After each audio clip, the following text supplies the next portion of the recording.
mga sa akin pong mga notebook, sa akin pong outline at, sabi nga po minsan na nga ay naghahamon po ang banal na espiritu, "Anak, isulat mo, igawa mo sa gawin mo sa iyong PowerPoint." Kaya po rin po ang ating Panginoon ano, ito pong ating pag-aaralan ngayon na yung overcoming challenges beyond limits ano, sa ganitong mga sitwasyon na meron po tayo. Ano po, mga kapatid, dami nga po sa atin nga po, sa ating buhay meron tayong mga trouble, ano, may mga pangyayari sa buhay po natin, may pain, may hindrances, na kung saan andun nga po yung mga stress and distress nga kagaya nga po ng nagaganap sa kapanahunan at sa minsan nga po ay tayo po ay nawawala na ng, pag-asa ano, at kung minsan ay tayo nga po ay naggi-give up na. But somehow 'pag tayo po nagiging matured Christian na po, ito po ay dapat makita natin na meron po tayong dapat maunawaan. Ano po, yung dito sabi nga po dito sa aklat ng John,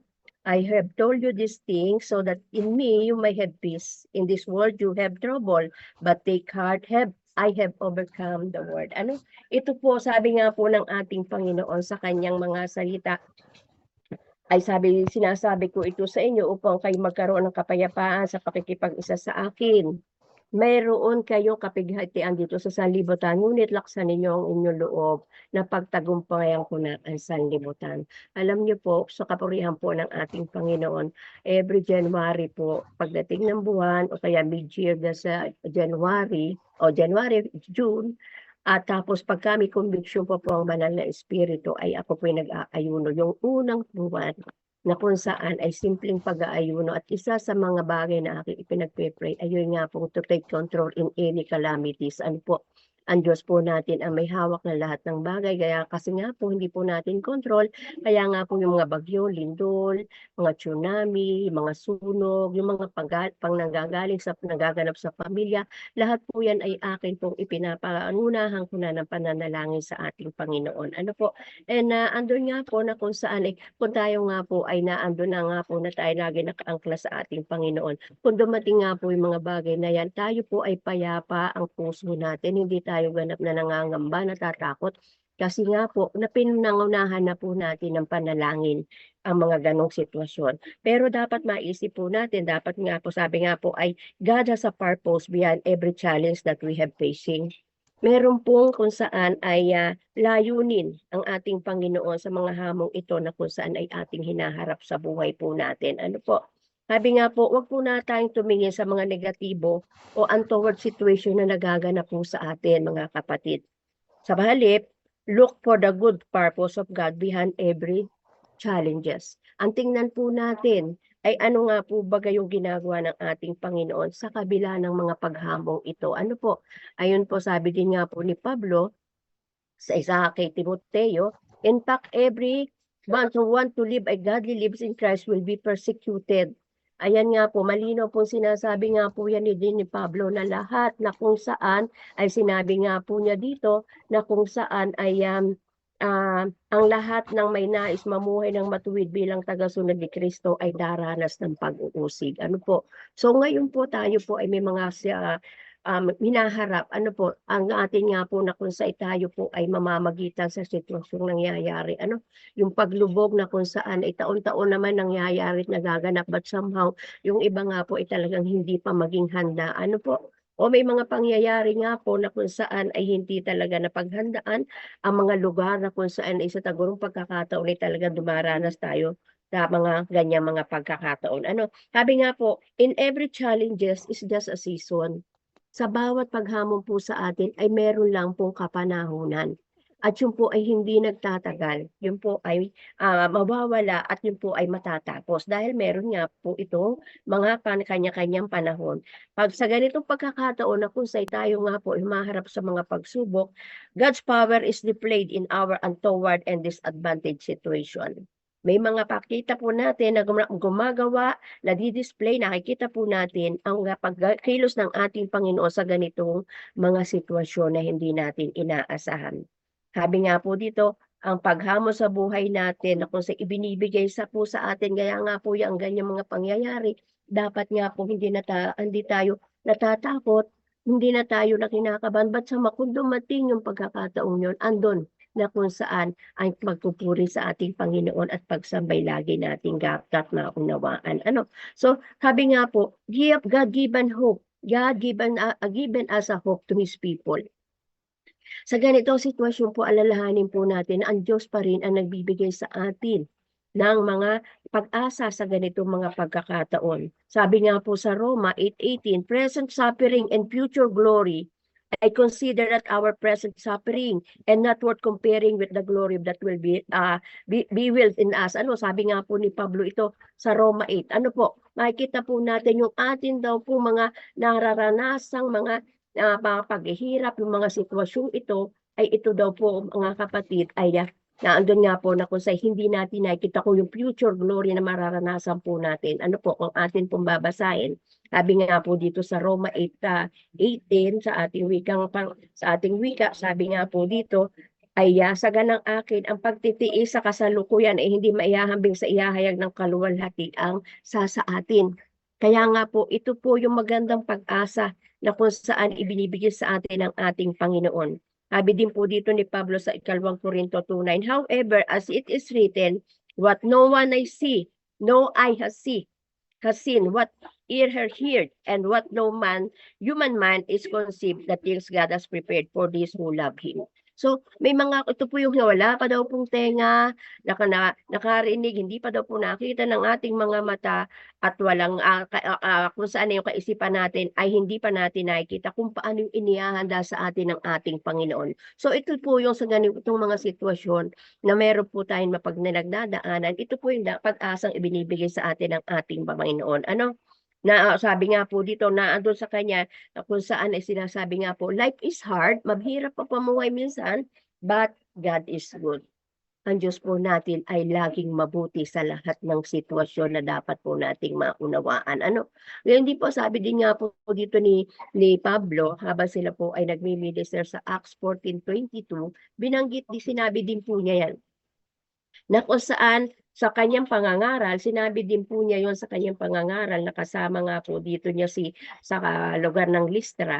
Pinahayag din po niya, no, sila magbalik na sa Antioquia, nagpahayag din po si Pablo sa kanyang mga tinuturuan noon. Sabi nga po niya dito na kung saan ay pinakita po niya, pinatatag nila ang kalooban ng mga alagad at pinagpayuhan na manatiling tapat sa pananampalataya. Magdaranas muna tayo ng maraming kapighagitan bago makapasok sa kaharian ng Diyos. So ito po yung makita po natin na truth we should know, na sa ganitong sitwasyon may mga magaganap nga po, pero yung pag-asang ibinibigay po sa atin ng ating Panginoon ay andun din po sa bawat isa. Ano? So dito po makita po natin mga kapatid, ano nga po ba yung layunin ng ating Panginoon? The purpose of untoward circumstances in our lives. Ano po yung layunin ng ating Panginoon? Bakit natin ito nararanasan? Unang-una, kagaya nga po na tayong ginagawa natin, to call to God. Lagi tayong tumawag sa Kanya. God call our attention during critical situation to call to Him. Andun po yung kanyang sinasabi na kung saan nga po ay dapat nga po tayo ay laging tatawag sa Kanya. Call to me and I will answer you and I will show you great mighty things which you do not know. Kaya nga po pag sa ganitong sitwasyon, wala po tayong tatawagan kundi ang ating amang nasa langit. Ano? Dahil siya din po yung nagpaanyaya. Kaya nga po at alam ko po, sigurado ko po, at marami nga po ang nananalangin pag dumadating ganitong mga sitwasyon sa ating pong mga buhay. Ano? Tumawag sa ating Panginoon at yun naman po ay talagang atas din po sa atin ng ating Panginoon. Ano? Na kung saan ay tumawag tayo sa Kanya at tutugon siya at ipakikita niya ang mga dakila at mga bagay na kung saan ay hindi pa natin nauunawaan. Kaya patuloy po na tayo tatawag sa Kanya sa ganitong sitwasyon. Tayo po na namamagitan, laging mamagitan sa mga sitwasyon, hindi lamang po ngayon sa ating pong nagsabay-sabay nga po sa kalamidad na nangyayari. Yung pong ating sa mga Christian life ngayon, may nagyayari nga po na kung saan ay dapat po tayo ay patuloy na maging tagapanalangin. Huwag po tayong magsawa. Andun din po, the purpose of untoward circumstances in our lives, sabi nga din po dito, ay tayo po magtiwala sa ating Panginoon. Trust in God. Sabi po sa Psalm 46:1, God is our refuge and strength and very present help in trouble. Ano, nakita po natin mga kapatid na siya yung ating kung saan ay makita po natin na siya yung ating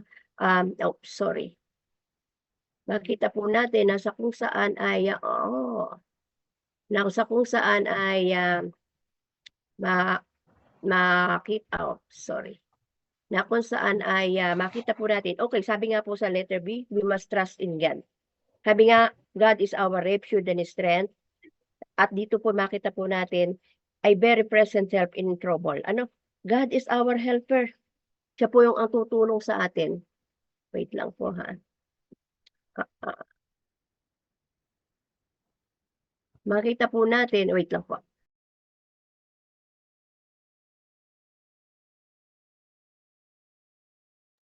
Nakita po natin, sabi nga po, to trust in God. God is our refuge and strength and very present help in trouble. Mga kapatid, God is our helper. Ano po? Andun nga po na siya yung tumutulong sa bawat isa sa atin. Makita po natin, mga kapatid, na walang ibang tutulong sa atin. Meron siyang ginagamit na kung sa tao. Pero, ang pinakang nakita po natin, ay dapat ang Diyos po ang dapat nating pagtiwalaan. God is our helper. He is our shield. God is our provider. Hindi pa. Balik mo. Wait lang po ha. God is our helper. Hindi pa. Diretso ito na ba? Huli eh. Wait lang po mga kapatid. Nagkaroon ng balik-balik. Balik. Balik. Ay, ayun pala.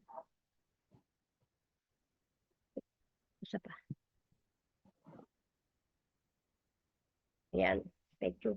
Ayan, sabi nga po, God is our refuge.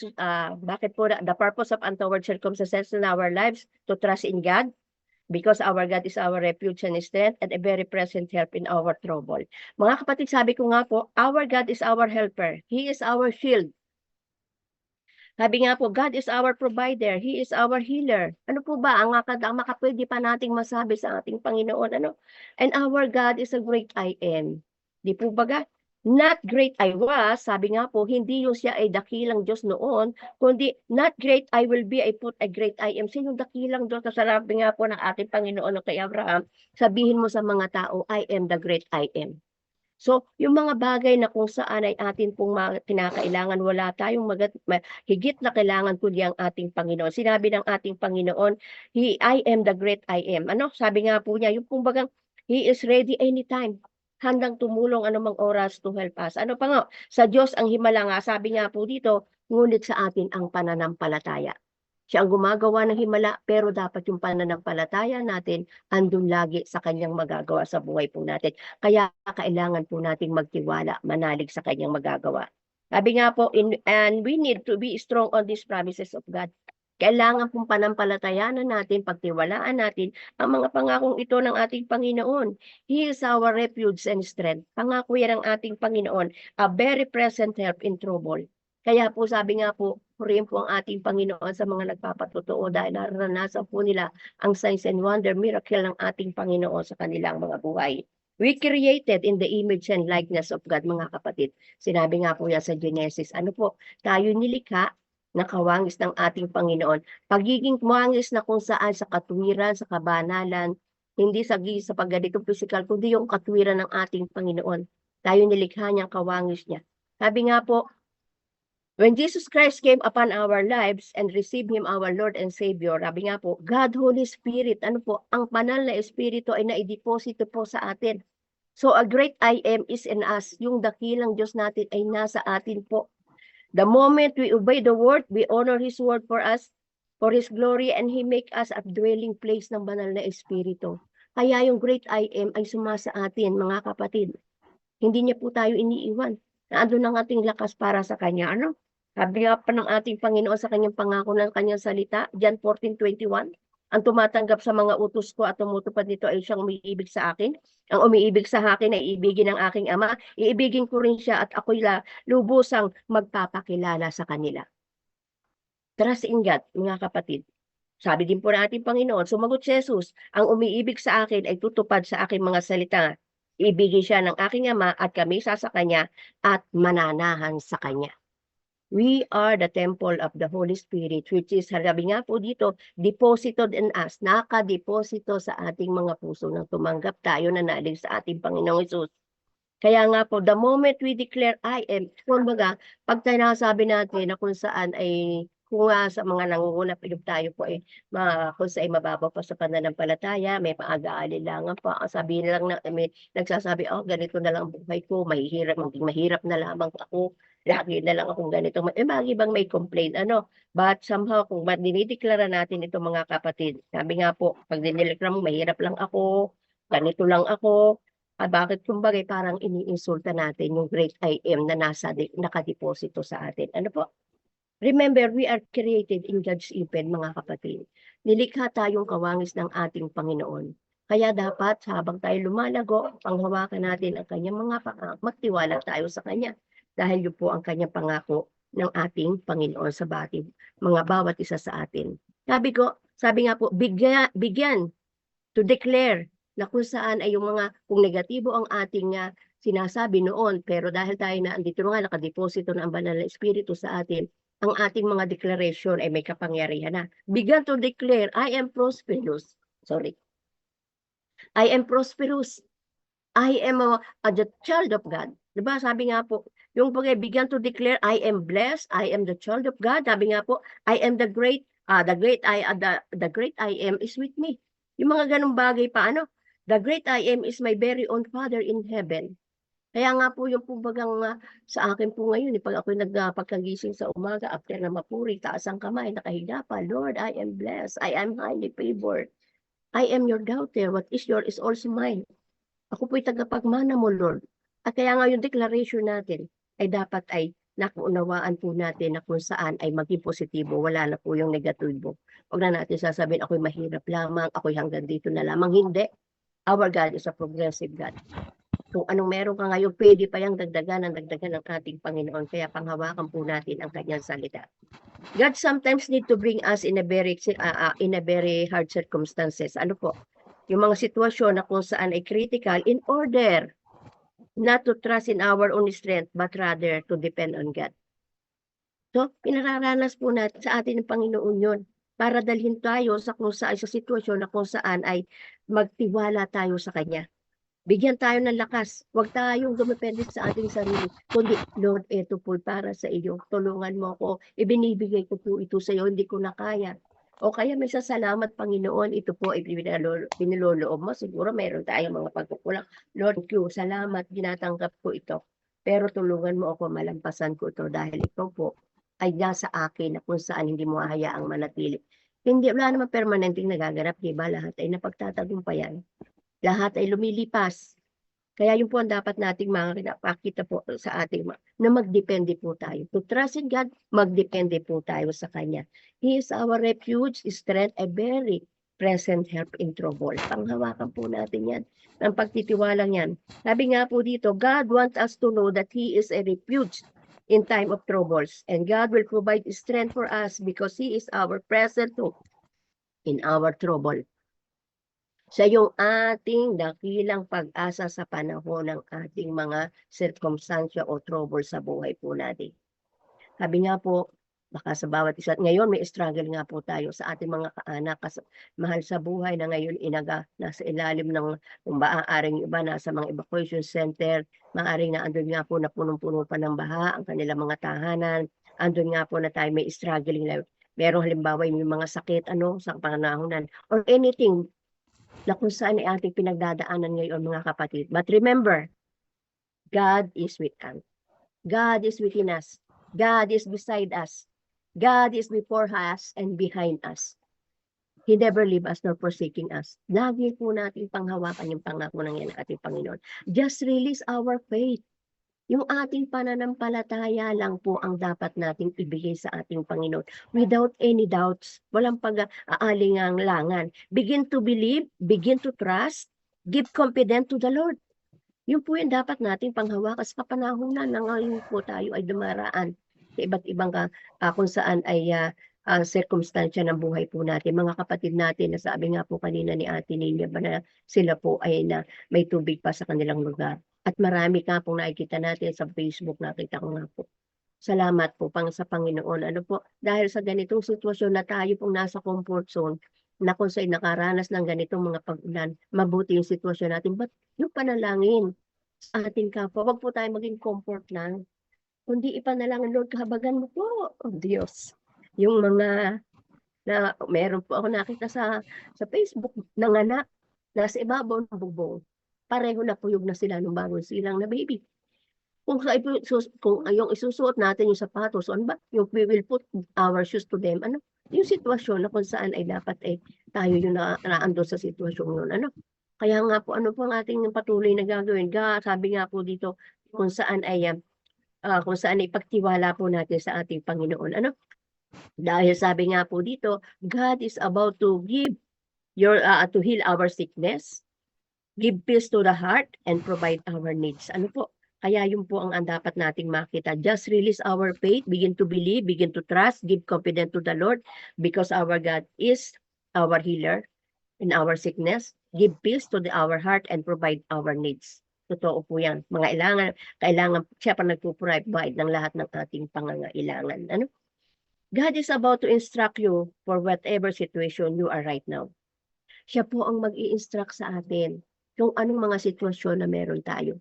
Kung tayo ay may tunay na relasyon, kung ina-acknowledge natin yung Holy Spirit na naka-indwell sa atin. Dahil andyan lagi naman siya, hindi siya umaalis mga kapatid. Kaya siya po ang dapat nating tawagan. He want to bless us. Dahil ito po ang kalikasan ng ating Panginoon. Ang siya ay magpala sa atin to empower us, and He want to establish us. And this is the word of God that we must listen to now. Ano? Dahil lagi tayong to trust in God. Magtiwala tayo sa Kanya dahil gusto niya tayo pagpalain, gusto niya tayong palakasin, gusto niyang establish ang ating mga buhay. Andun nga, and this is the word. Kung saan pinakikita sa atin sa sitwasyon na meron tayo po ngayon mga kapatid. Sabi nga po dito, the Spirit told the Lord, sabi nga po dito, so we must start our declaration what the word of God says. God is our refuge and strength. Ano?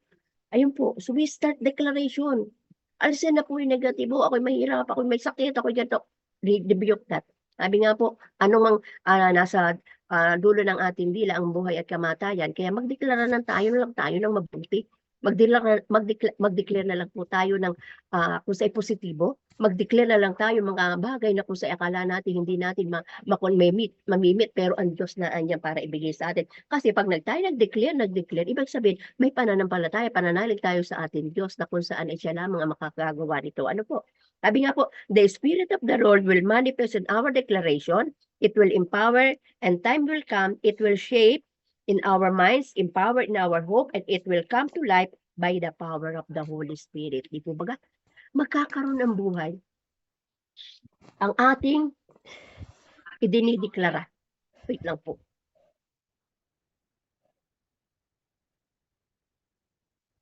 Pagdideklara na may pananalig, pananampalataya. Sabi nga po dito, the Spirit of the Lord will manifest on our declaration. It will empower, and time will come. It will shape in our mind, empower in our hope, and it will come to life by the power of the Holy Spirit. Ano po? Napakabuti ng ating Panginoon. Napakadakila po ng ating Diyos. Kaya dapat siya lang pong ating pagtiwalaan. And then, sabi nga po dito, letter C, letter C, sabi nga po dito, to experience the work and power of God in our life. Ito po yung isa sa mga purposes ng untoward circumstances in our lives. Ito pa rin po, letter C. Ano po? To experience, para nasandan po natin ang pagkilos at kapangyarihan ng ating Diyos sa buhay po natin. Nais ng Diyos na kumilos sa buhay natin. Ibig ng Diyos na magpamalas ng himala sa ating buhay. But we are not prepared because we are not focusing on God. Hindi tayo nakapokus lang tayo sa mga untoward incident in our life. Hindi po sa Diyos tayo nakapokus sa kanyang magagawa. Sabi nga po, kaya po, na the purposes of untoward symptoms na sa buhay po natin ay para ipakarana sa atin na yung paggawa ng kapangyarihan ng ating Panginoon sa buhay po natin. Dahil ang Diyos ay laging kumikilos sa atin. Ibig niya tayo magpamalas ng himala sa ating buhay. Kaya lang po, hindi nga po tayo handa. Dahil tayo nakapokus lang sa mga untoward incident in our life at yun tayo ang kung saan pinagmutuunan natin ng pansin. Ano po? Remember, God is full in control and fully in charge in our life.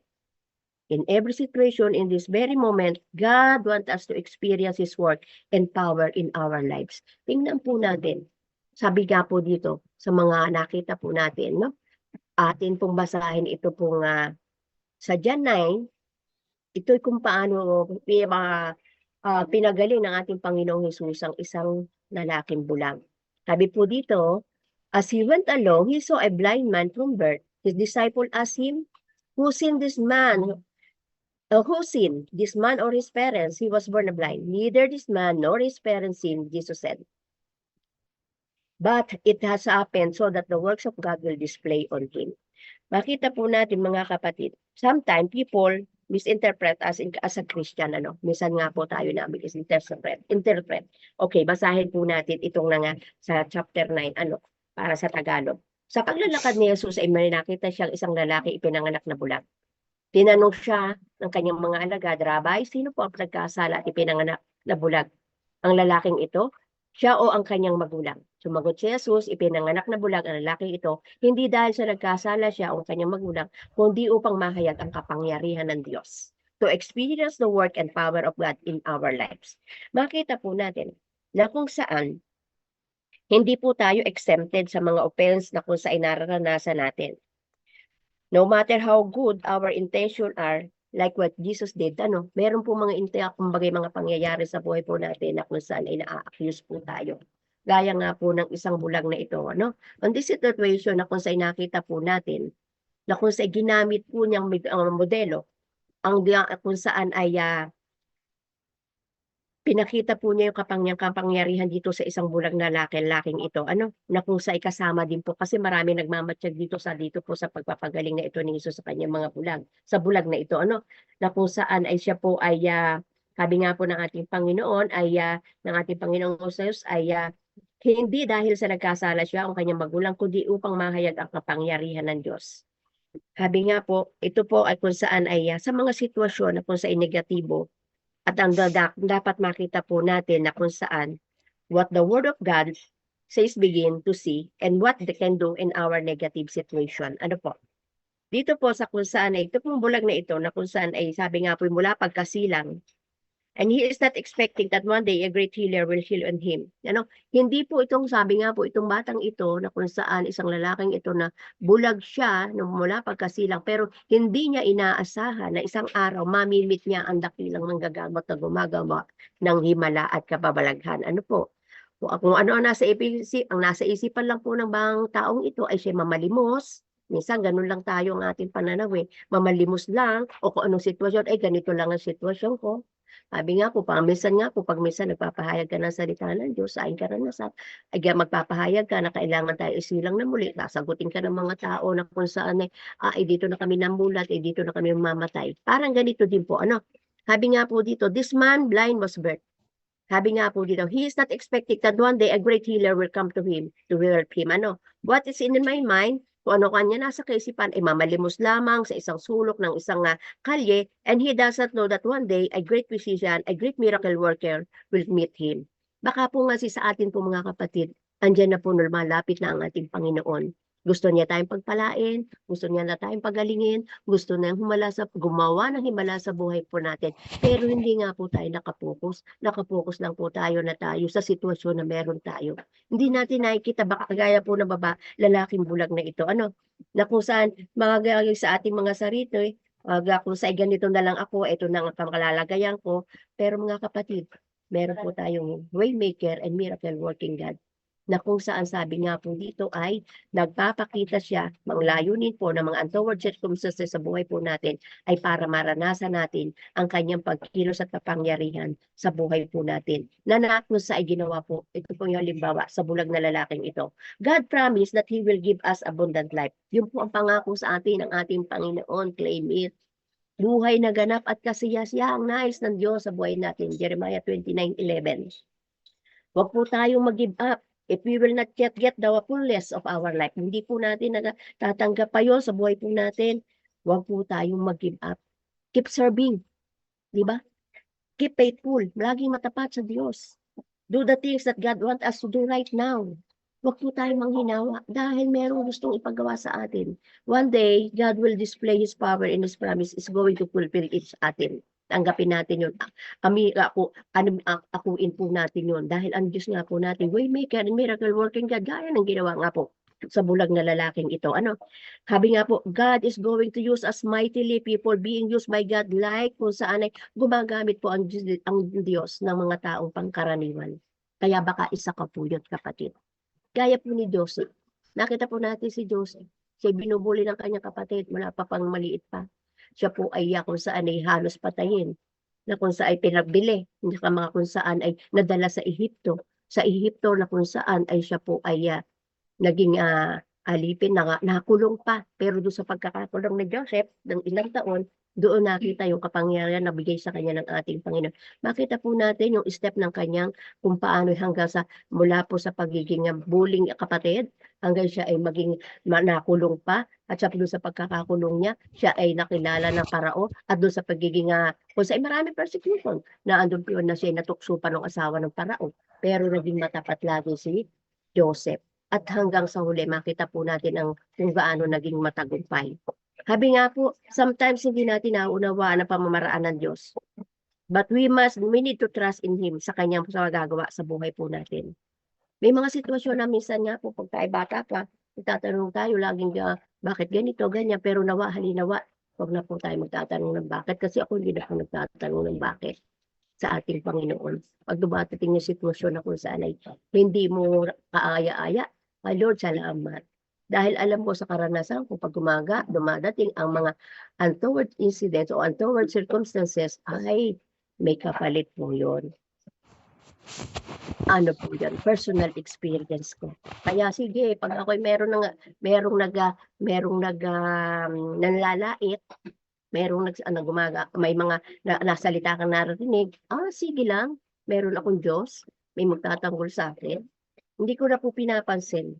Sabi nga po, this time we need to understand the untoward circumstances in our life. If we are sickness now, if we are in time of depression, don't allow yourself to fall in the trap of the situation. Sabi nga po dito, this man who is blind since birth, when he met Jesus, the Lord used him for other people to believe in him.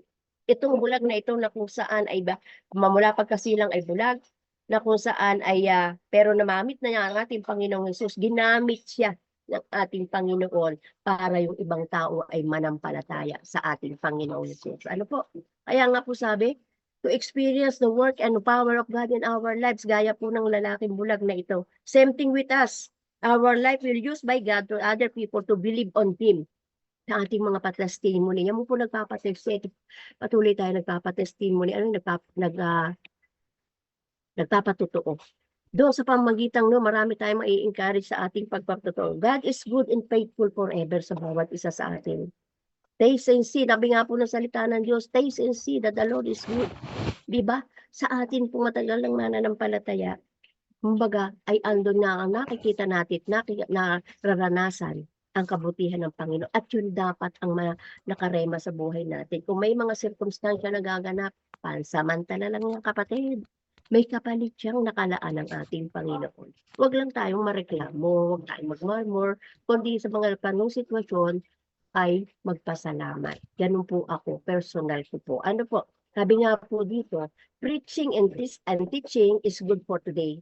Yung pong pagtuturo natin, pagpapahayag ng salita ng Diyos ay napakabuti sa panahon ito. But biblical pattern is miracle, sign, and wonder, healing, and deliverance is also the content of the Bible. Diba?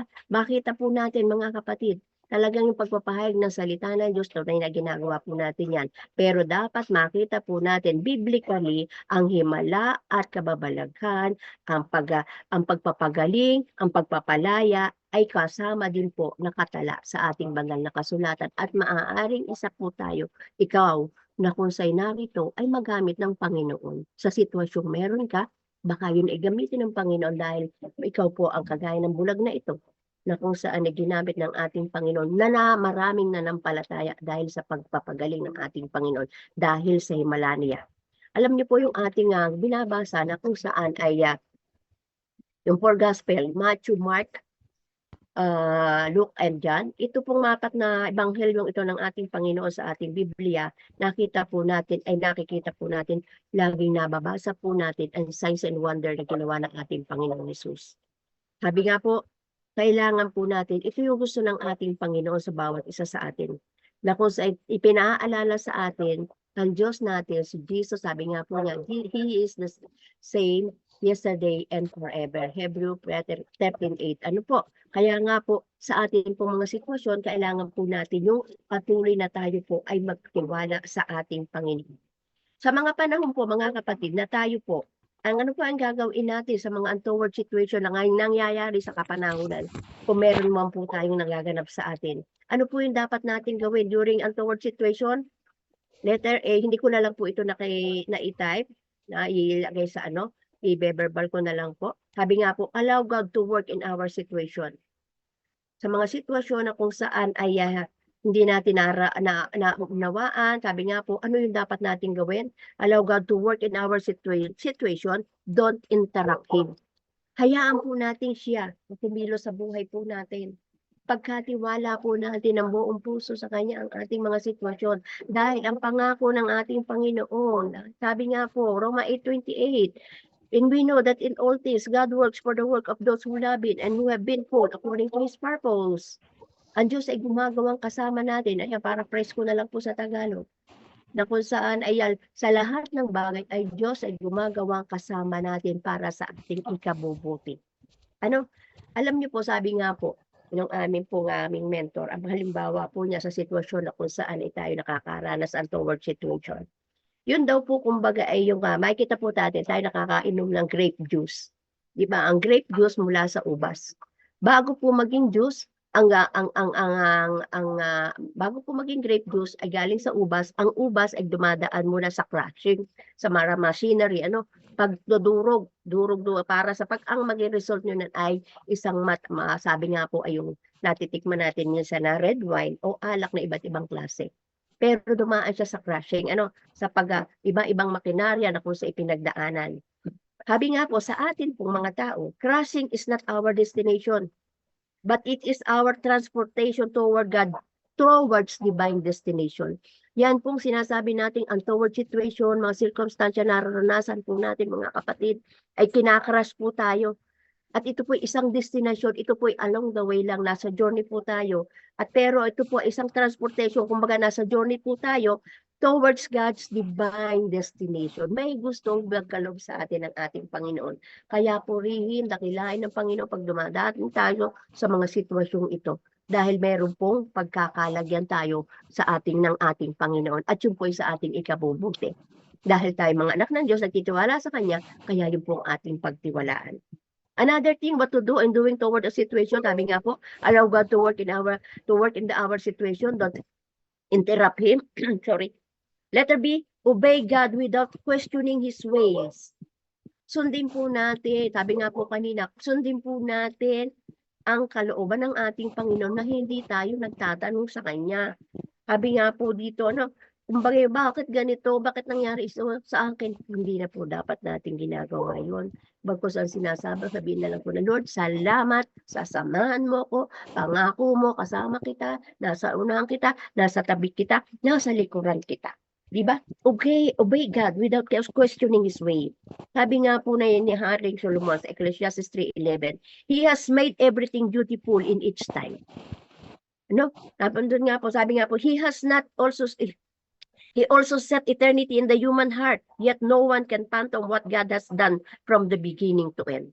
Kaya nga po, sa Diyos po tayo, sumunod lang po tayo sa Kanya. If we are a man of faith, kung tayo ay tunay na mga anak ng Diyos na may pananampalataya, we will not question God na. Hindi na po tayo magtatanong sa God, Lord, bakit nangyari ito sa akin? Bakit kami? Paano, mga kapatid?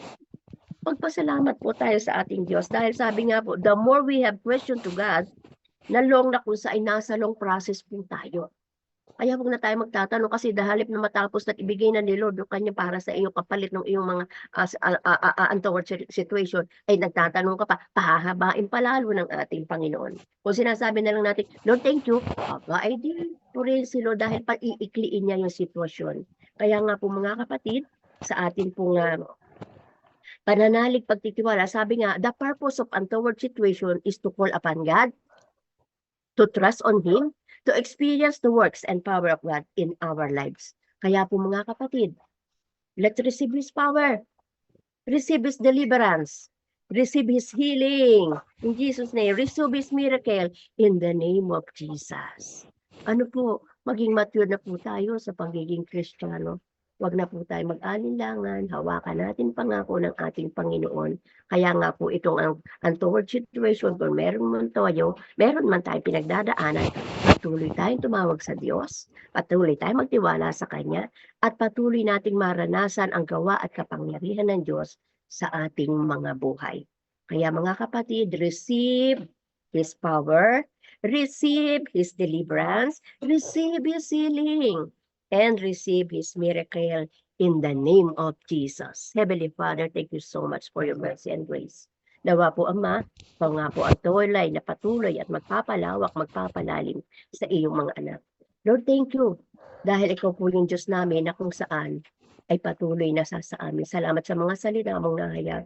Nawa po ang bawat isa ay nangusap ka at ito nga po, O Diyos, ay magrema sa puso nila at lakaran ang aming mga salita. Sabi nga po, Panginoon, kung saan sa amin pong pakikinig, sa amin pong pag-aaral ng iyong mga salita, O God, we read, we study, we meditate, we apply, and then later on, we share what we experience on you, God, in the name of Jesus. All the glory is yours, Lord Father.